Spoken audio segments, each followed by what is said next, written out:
Hello mga beshi! Sunday man itong mga beshi. Maunang maghapahapa na itong mga beshi. While hatubang sa TV. Kay ugma, Lunes na pod mga beshi. Skwela na pod. Pero manging kamot yung dag-skwela mga beshi. Naabot na jud akong kuya na laagan mga beshi. Gika na siya nagbasketball mga beshi. Pauli sa akong mama kay mag-snack me. Ugmaon niya among snack mga beshi. French fries with cheese.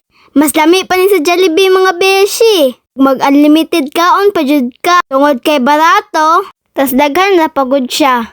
Ug before na nato kaon mga beshi ato siya na i-shake-shake. Para ma-shake, mahalo jud og maayo ang cheese. After na kog halo mga beshi, mag-snack di ay, nagluto ni mama. Tara, kain na po tayo mga beshi. Thank you po Lord sa latong blessing.